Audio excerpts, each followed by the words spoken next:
Welcome to Muddy River News This Week, brought to you by Harvey's Furniture. My name is David Adam, and I am the editor here at Muddy River News.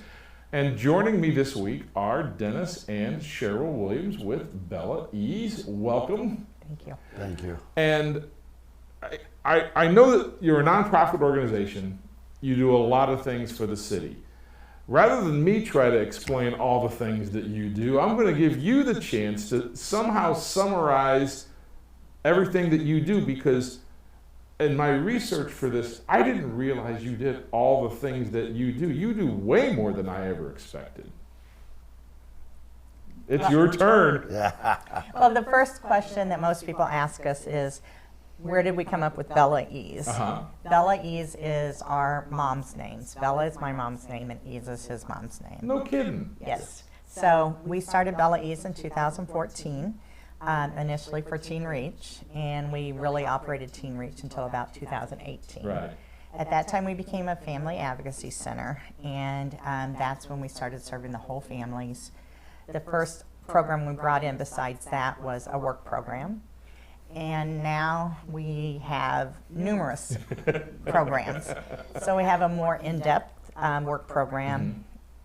You want all the details? Well, we only have so many minutes, so give me the highlights. Okay, so under the work program, we have a partnership with Adams County Probation, where we work with them and manufacturers to help people on probation find employment.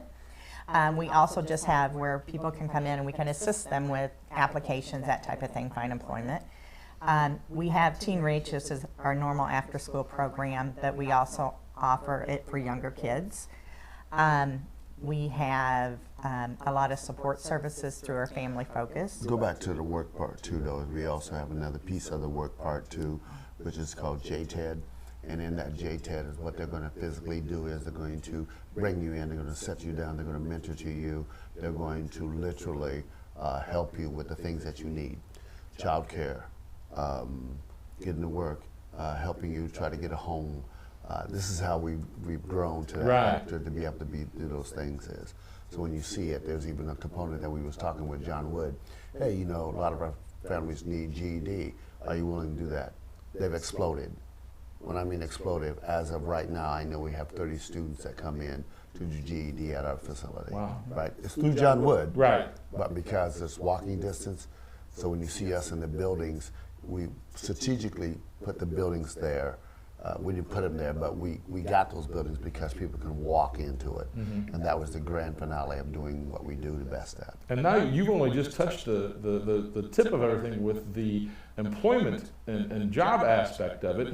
I'm going to get into some of the other things here shortly, but my question for you is this, you haven't really been around that long. I mean, it was only in 2014 that you got this started. How did you decide to start this? And how did you meet to get this done? Good question. Okay. You want to hear the true story? I want to hear the true story. Well, here's the true story. Okay. The true story is we seen the need for Teen Reach to continue on. Okay. And you've been with Teen Reach since? 2006. Okay. And in that process of doing that, you know the state doesn't fund everybody all the time. You know that the state comes and pays you when you want to pay with it. So we have an opportunity for stuff that to happen, right? So we come in and we say, what's the need? Teen Reach, right? In that process, we need to do the whole family. So when me and Cheryl got together as husband and wife, we said, we can't let this die. So we decided to take it on ourselves, and we literally paid for everything ourselves to get it to be a 501c3. And that happened in 2014, right? Correct. And there's a story where Mike Novus, who has been our board chair from the beginning and has supported us, that saw Dennis outside Panera's, and they started having the conversation. So there's community people that came up and supported us through the whole process that have been our original board members on the nonprofit. And we couldn't have done it without them. Absolutely not. Because their guidance helped us. She's the workhorse. She goes out and does all the grants. You're just a pretty face. I'm just a pretty face. Just look at this pretty face and you say that's good to go is. But she's the workhorse. She's the one that got all the grants. Everything you see would not be fashionable if she didn't write the grant for it. If she didn't have the ability to write the grant to get what it needs to be done. So we just have to put the icing on the cake where it really needs to be at, right?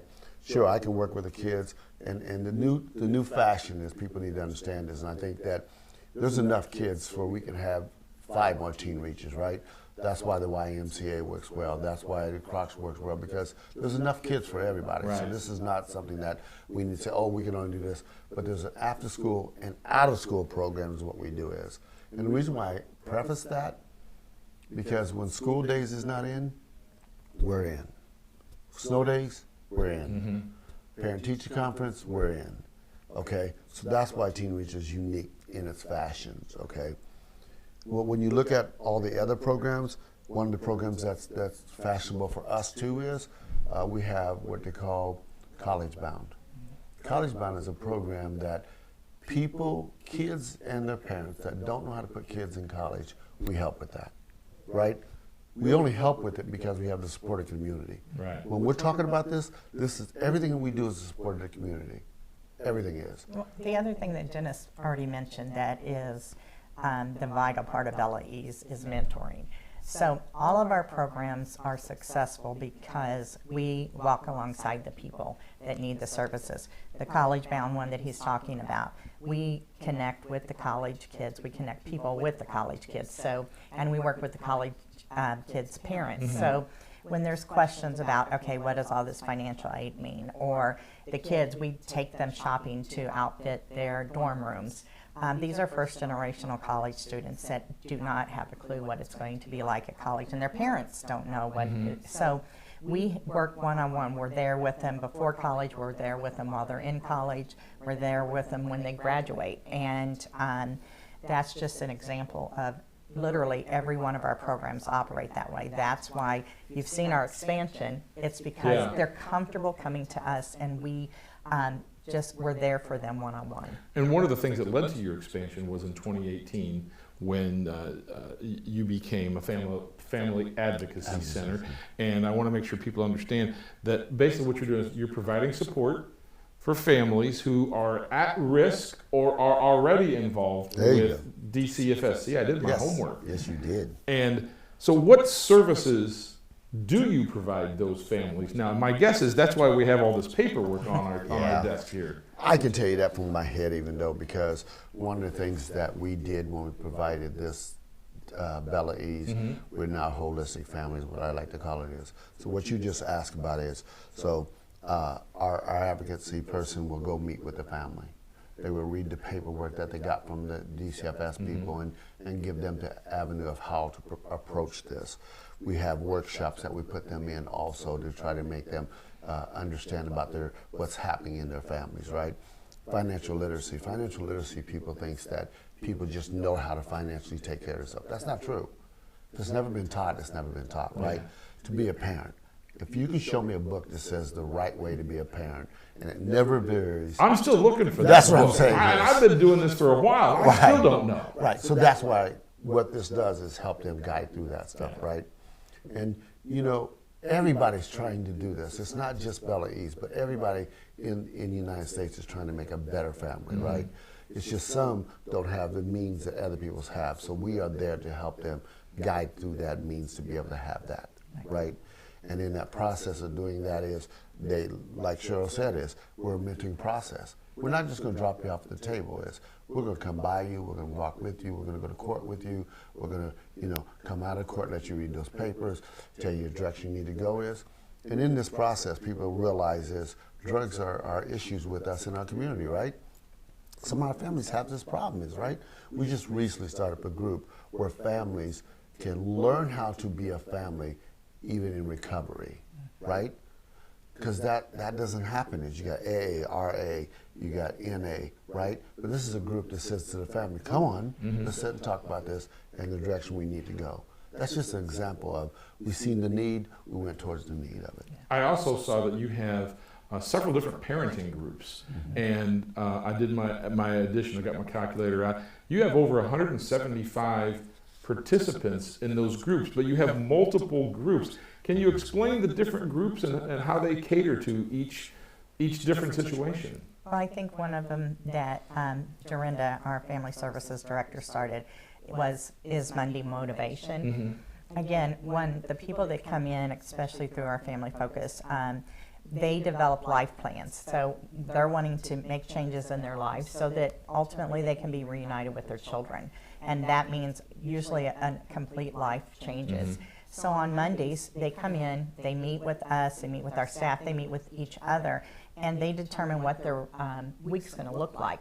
Because a lot of them haven't had good planning for their week. So literally every day they talk about, they figure out what they got to do if they have appointments, if they need to go to court, if they need to take their kids to the doctor, whatever, things that most of us think should be automatic.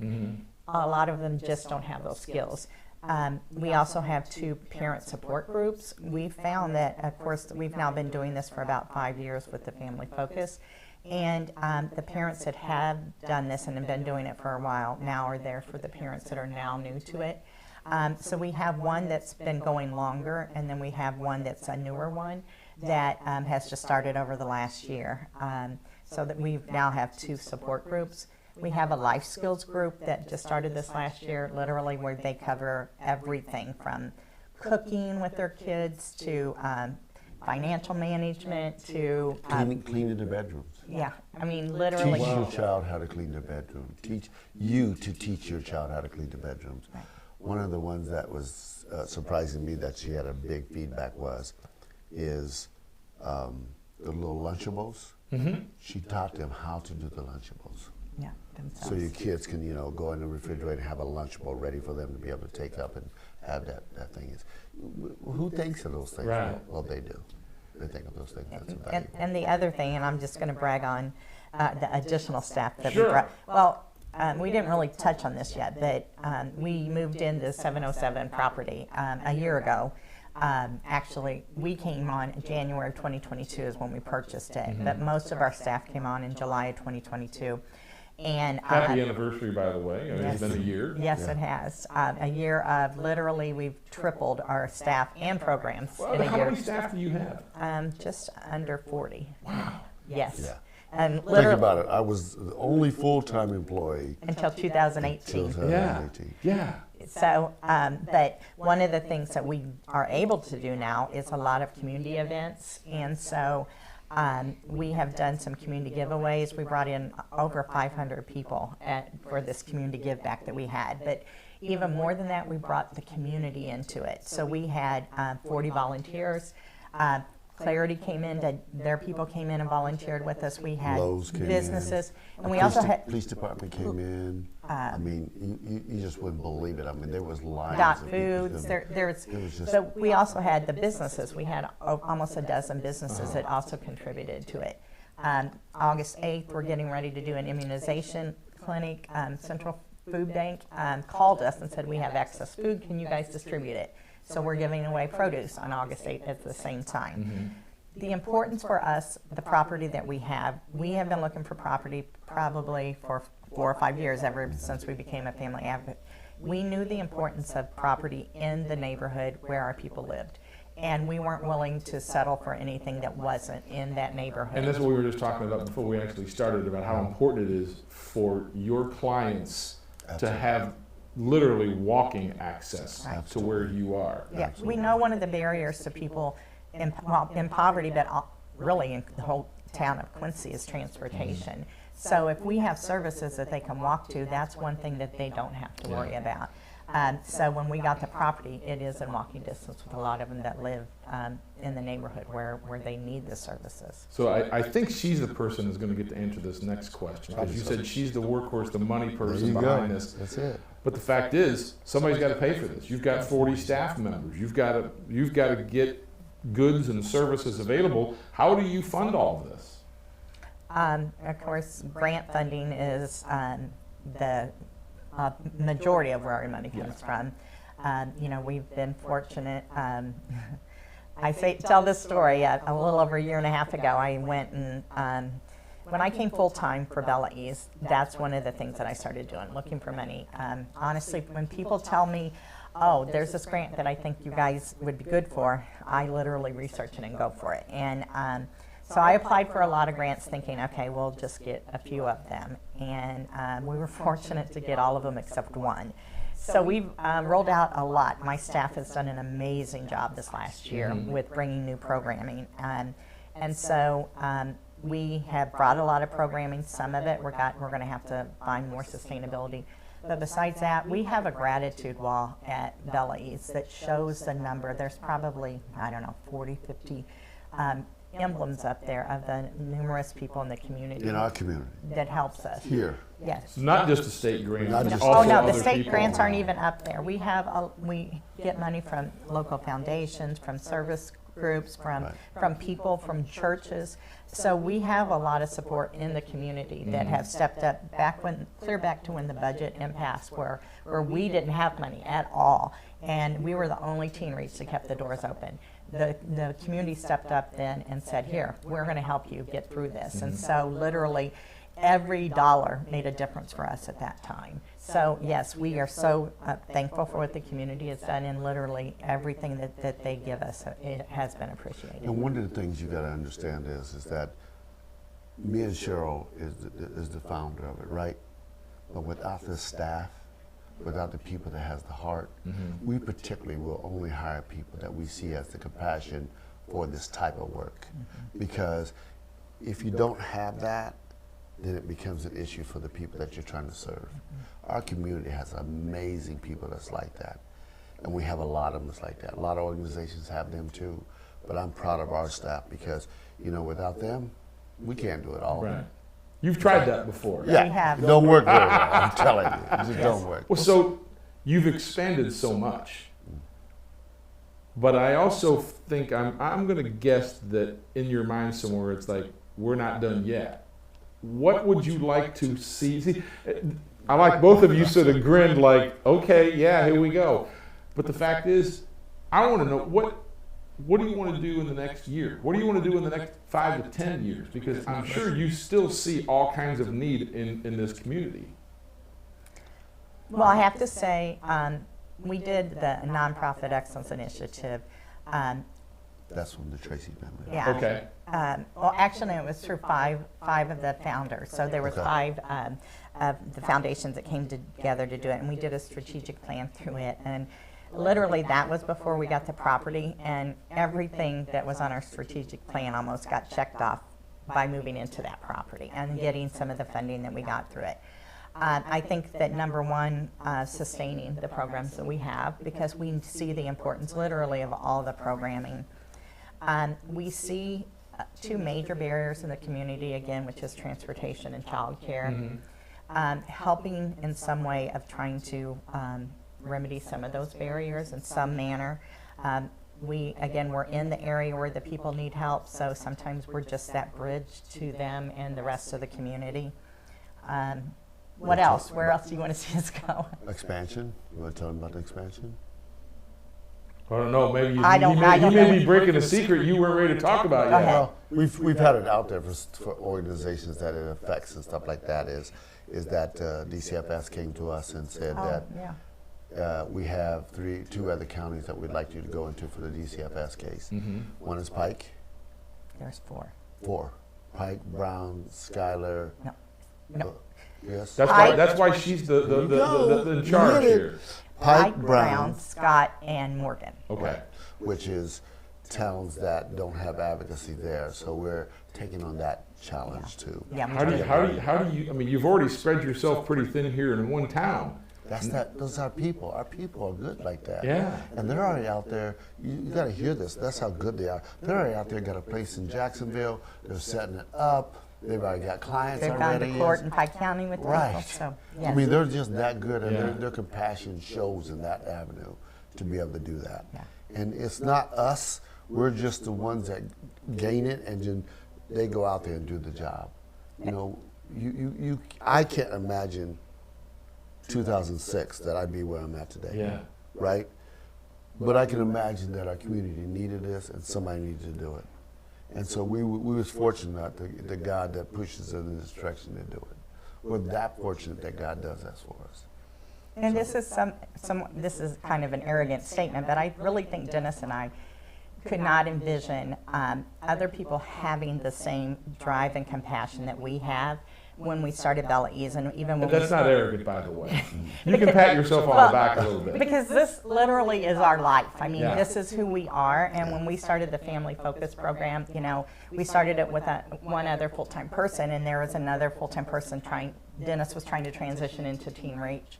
And it's like, how do we find these people? But we've saw in this last year, there are people. There's a lot of more people out there that can do this and want to do this for people. And they have come to us. And so it's very encouraging for us to see those that have that same drive, that same compassion. And so we're hopeful. So that's your answer, is getting the people to do the job. The future is we're hoping to hand this off to them to continue this on, right?